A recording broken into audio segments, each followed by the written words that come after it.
வணக்கம் நேர்களே, மாண்புமிகு நீதியரசு நிகழ்ச்சிக்கு வரவேற்கிறேன். நம்முடைய நீதியரசு நிகழ்ச்சியில ஒவ்வொரு வாரமும் பல்வேறு புதிய புதிய வழக்குகளையும் நமக்கு தேவையான விஷயங்களையும் பார்த்து கொண்டிருக்கிறோம். அந்த வகையில இந்த வாரம் சில முக்கியமான சட்ட ரீதியான விஷயங்களை நம்ம தெரிஞ்சுக்க வேண்டியது இருக்கு. இது சார்ந்த விஷயங்களை இன்றைய நிகழ்ச்சியில மூத்த வழக்கறிஞரும் பேராசிரியருமான திரு தியாகராஜன் அவர்கள் நம்மோட பகிர்ந்து கொள்ள இருக்கிறாங்க. அவங்கள்ட்ட பேசலாம். வணக்கம் சார். வணக்கம். சென்னை சேலம் இடையே பசுமை வழி சாலை 8 வழி சாலை அப்படிங்கிறது நடைமுறைப்படுத்தணும் அப்படின்னு தமிழக அரசு முயற்சி செய்தது. அதற்காக நிலம் கையகப்படுத்தினாங்க. ஒரு பெரிய போராட்டமே தமிழ்நாட்டில் நடந்துட்டு இருந்துச்சு. நீதிமன்றம் இடைக்கால தடை கொடுத்தது இப்ப முழுமையா அதை நிறைவேற்றக்கூடாது அப்படின்னு சொல்லிட்டாங்க. ஆனா இதுக்கு இடையில நிறைய பேர்கிட்ட நிலம் கையகப்படுத்தினாங்க. அந்த மாதிரியான நிறைய இஷ்யூஸ் எல்லாம் போயிட்டு இருந்துச்சு.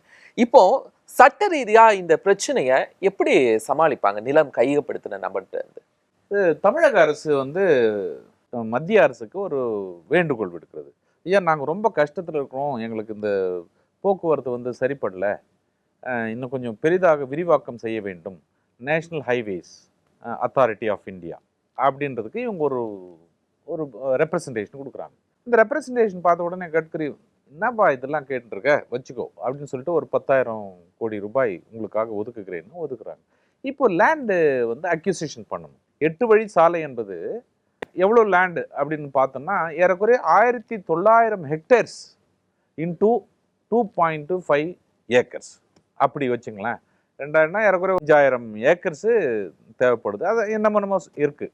இந்த மாதிரி சொல்லப்படுகிறதே எப்படி அப்படின்னு கேட்க வரும்பொழுது, இப்போது கையகப்படுத்தும் பொழுது நிறைய இதில் என்னெல்லாம் விளைவுகள் ஏற்படுகிறது அப்படின்னு சொல்லிட்டு சில பேர் இதை எதிர்த்து நீதிமன்றத்தில் ஒரு வழக்கு தாக்கல் செய்கிறார்கள். ஒரு 37 பேர் மேலே இதை தாக்கல் செய்கிறார்கள். This is inclusive of all big people.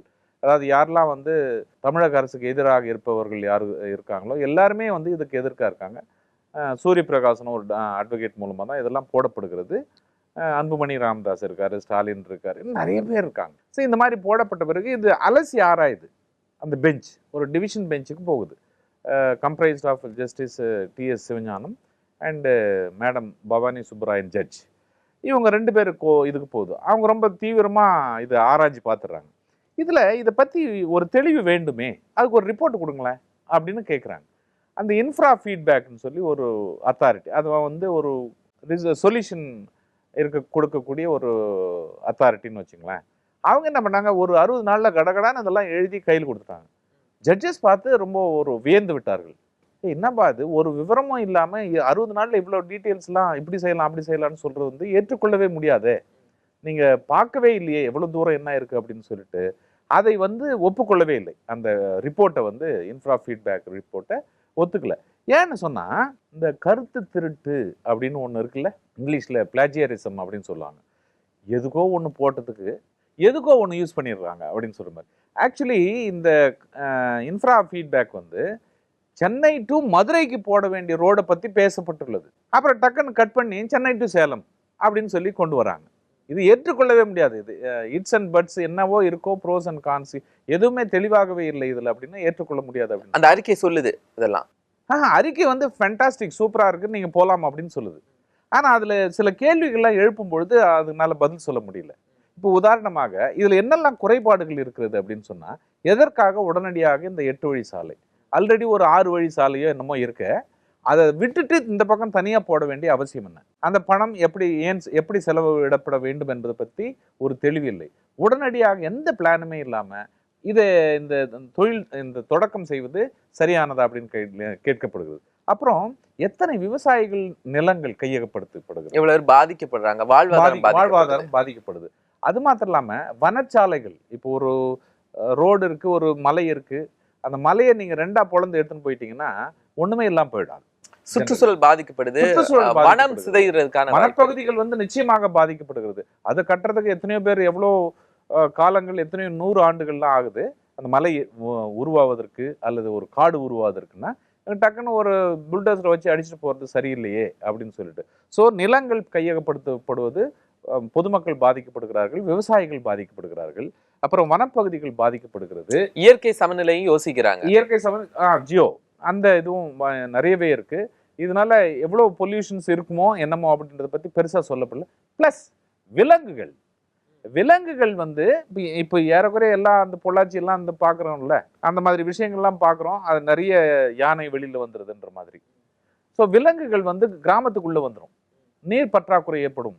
இது எல்லாமே ரோடு 8 வழி சாலைனா ரொம்ப பெருசாக இருக்கும். அப்படின்றதுனால இந்த மாதிரி விஷயங்கள் வந்து சரியாக தீர்மானிக்கப்படாமலே இந்த ப்ராஜெக்ட், இந்த திட்டம் வந்து உருவாவது சரியானது அல்ல. அவசர கதியில நடக்குதோ அப்படிங்கிற கேள்வி. அவசர கதி தன்னிச்சையாக, அதாவது தானே தனக்கு எல்லாமே நான் செய்யறது கரெக்ட் அப்படின்ற மாதிரி ஒரு டிக்டேட்டர்ஷிப் மாதிரி இருக்குது இந்த திட்டம்.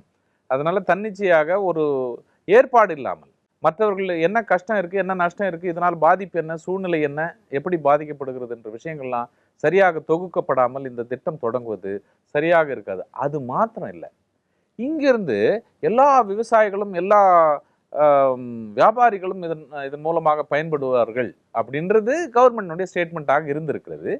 இப்போ என்னன்னு பார்த்தா, இந்த இது வந்து மொத்தமே இங்கிருந்து சேலம் வரைக்கும் ஒரு 230 250 ஒரு மைல்ஸ் இருக்கு அல்லது கிலோமீட்டர்ஸ் இருக்குன்னு சொன்னால் 6 இடங்கள்ல மாத்திரம்தான் இந்த காரிடர்னுடைய பாயிண்ட் நிற்குது.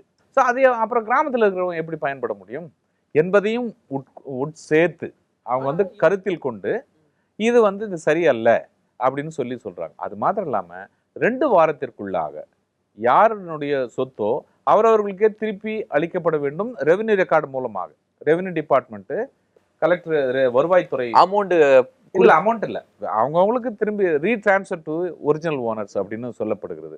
அப்புறம் 8 வாரங்களுக்குள் இந்த நிலத்தை ஒப்படைப்பு செய்ய வேண்டும் அப்படின்னு சொல்லியிருக்காங்க. இப்போ நிலத்தை ஒப்படைக்கிறது ஒரு விஷயம், அந்த ஒப்படைத்துட்டு அந்த நபர்கிட்ட இருந்து அந்த காசை நம்ம 2வது கவர்மெண்ட் கிளைம் பண்ண வேண்டியது இருக்கு. இது அரசாங்கம் பார்க்கக்கூடிய ஒரு முக்கியமான வேலையா இருக்கு. இன்னொரு விஷயம், இந்த திட்டத்திற்கு கிட்டத்தட்ட 90% பேர் நிலத்தை கொடுத்துருக்குறாங்க. அவங்க ஓகே இது ஒரு வளர்ச்சி திட்டத்திற்கானது அப்படின்னு 90% பேர் ஒத்துக்கிறதா சொல்லப்படுது.